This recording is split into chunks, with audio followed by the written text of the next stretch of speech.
Good morning, everyone, and welcome to the second public hearing now for the 2024 fifth annual plan review. And we have another meeting this evening at 6 p.m. But we certainly welcome all of you here, and we're going to present first what we're planning to do, although we don't know for sure exactly how much we're getting. So hopefully we'll find that out at some point in the not too distant future. But with that being said, we're going to get started, and I'll turn it over to Deborah Smith. Deborah. Thank you, Mayor. Good morning, everyone.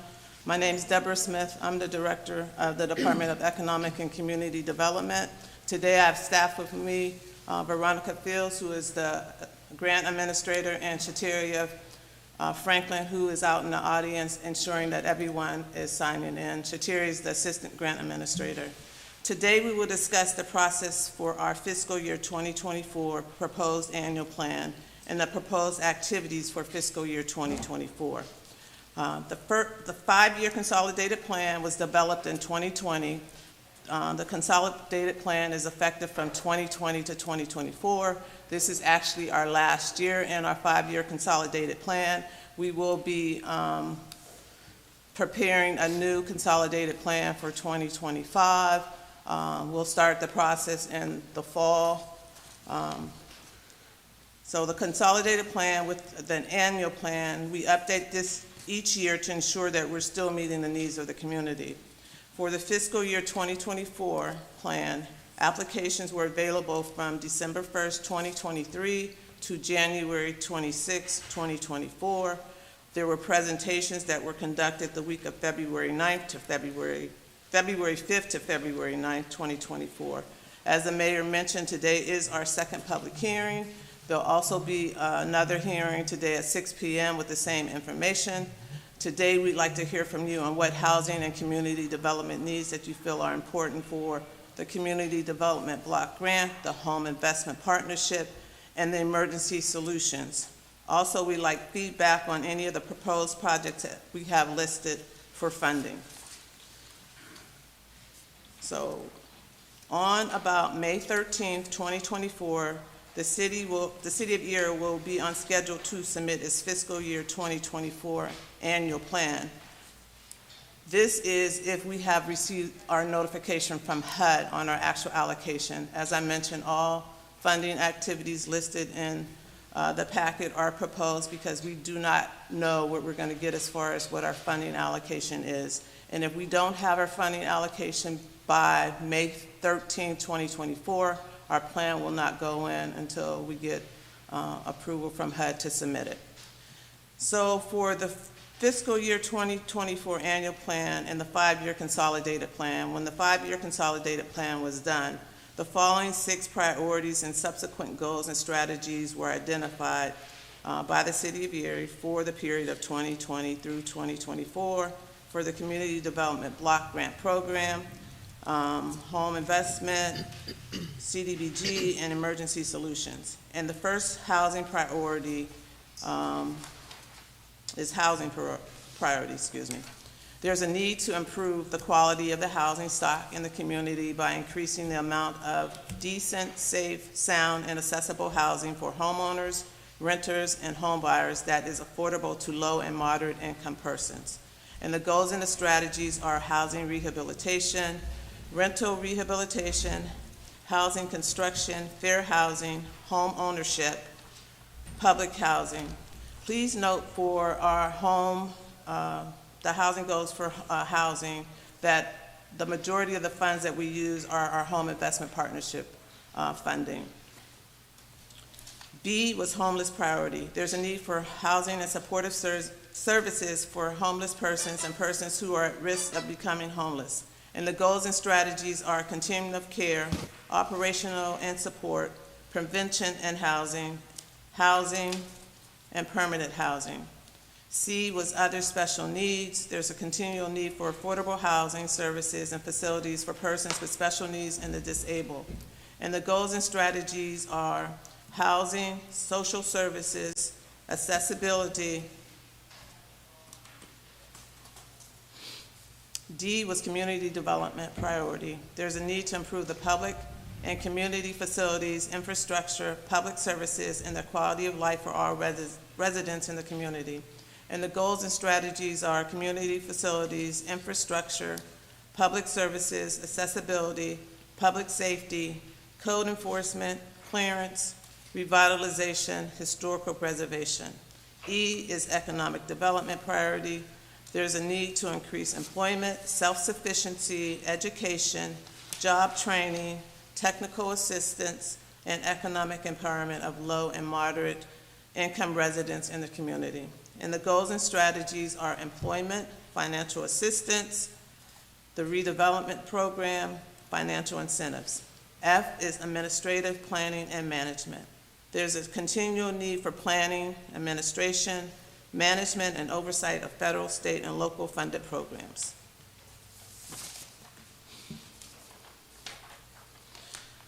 So this year for our proposed funding amounts, we are actually using our fiscal year 2023 allocations, which are $3,040,237. That is Community Development Block Grant. For Home Investment Partnership, $933,497. Emergency Solutions, $273,428. And our uses for these proposed numbers that will probably change because we do not know what our allocation is. If you turn to your packet, I believe it's on page 13, we have public services listed, and we have allocated $728,900. DCED is permitted to take 20.96% for public services, or $778,960. This category right here is restricted to only a certain amount of funding.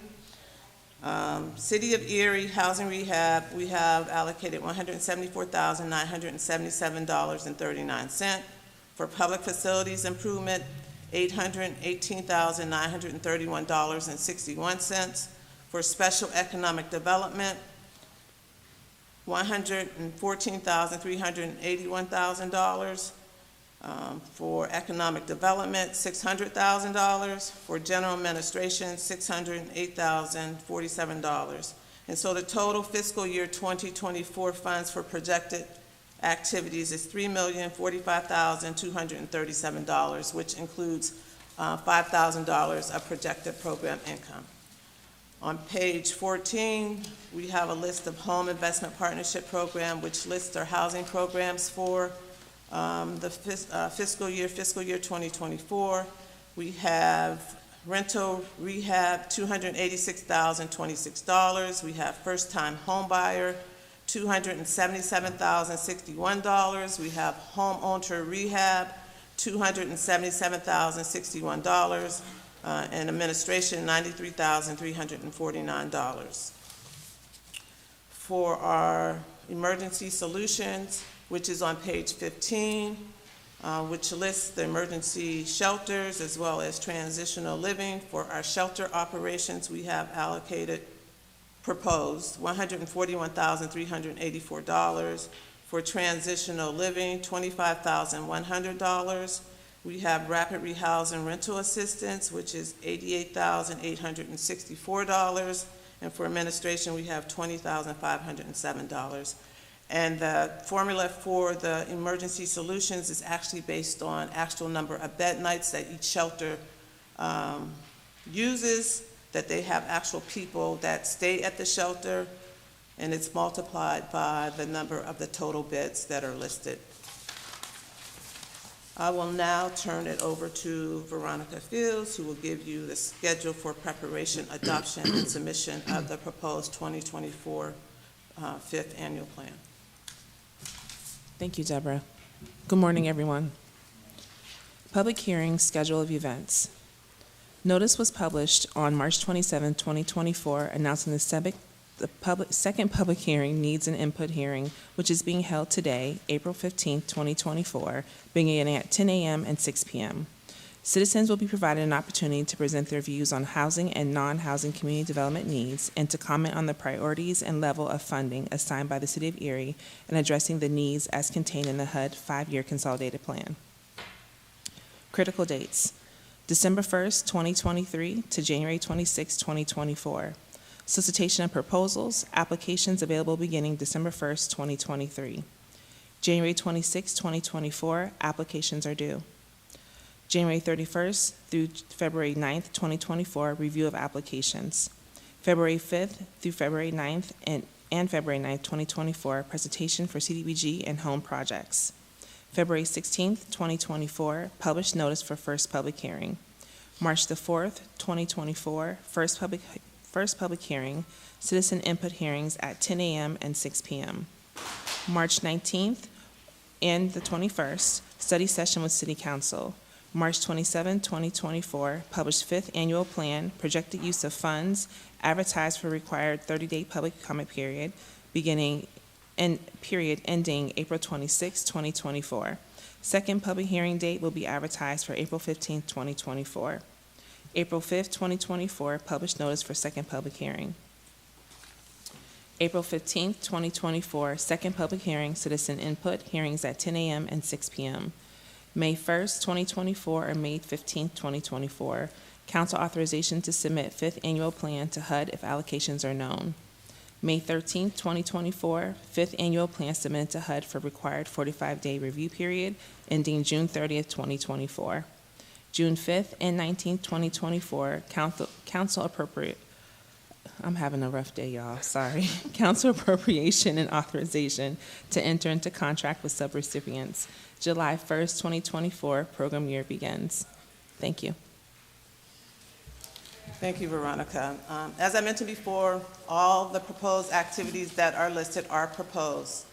So at this time, if you would like to give public comments, these are the ground rules. We'd like you to come forward, make any comments. We ask that you come to the podium, state your name, your agency name, and you will give them 5 minutes to make public comment. We will not be responding to any comment. Thank you. You can come now if you like.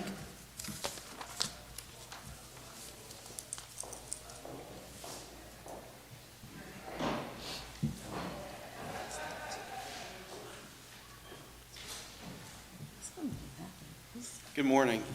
My name is Jay Kelton. I'm the director with the Erie County Reentry Program, and we spoke before. This really does not directly pertain to what's going on today, but it does in different ways. When we talk about economic development and housing, our people in our program, they'll go to housing, they'll be looking for a couple of pay stubs and so forth. So everything comes back to where people are working. And I just want to bring it to attention that there are some companies, some large companies here, who work on the auspice of they are going to help the community, and they're using a negligent hiring clause, which means anyone with a felony or misdemeanors they can deny, and they are denying them. The problem with that is that clause is not for employment. That is for an employee to come back at a company that may have hired a nurse and never checked to see if they really had a license. But if that clause continues and it gains traction with a lot of the companies here in Erie, a lot of people who have an old felony or an old misdemeanor may not be able to get a job because they're using that clause to deny them.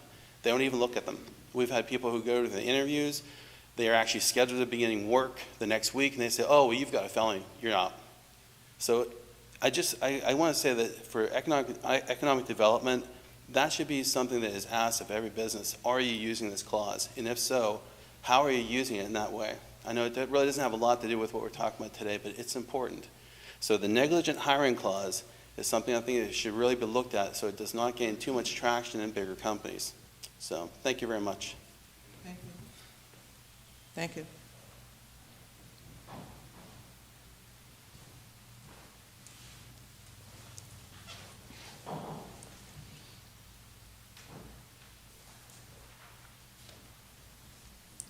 Good morning.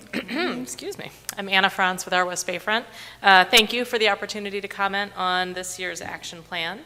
As you all know, a focus of our work in the Our West Bayfront is transforming vacant, often blighted properties into safe, quality, affordable housing and providing people with decent places to live while also stabilizing the West Bayfront neighborhoods and as a result increasing the city's tax base.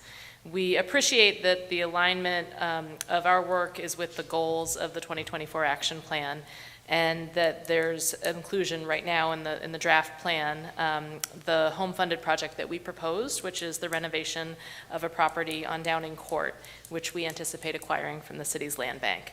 This project will help to create much-needed affordable housing, and it aligns with the goals in the plan of housing rehab and also rental rehab. The home funds will be a critical resource to renovating this home and making it available for future low-income tenants.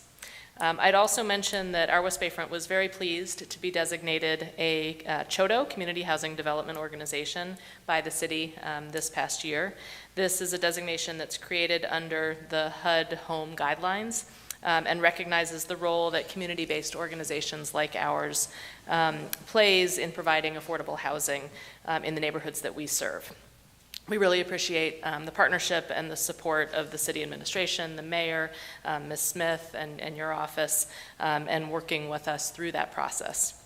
As you know, the HUD regs allow for the city to provide a small amount of home funds to support CHODO operating expenses in connection with home-funded activities. And the intent, we think, of the HUD regulations is to support these types of organizations so we can do the kind of work that we do.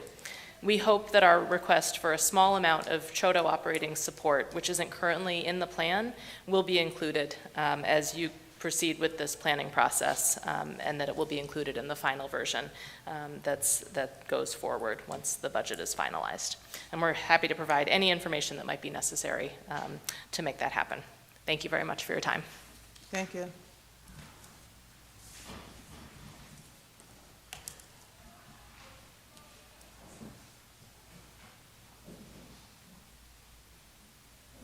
Good morning. Morning. First of all, thank you for the opportunity to come speak in front of you today.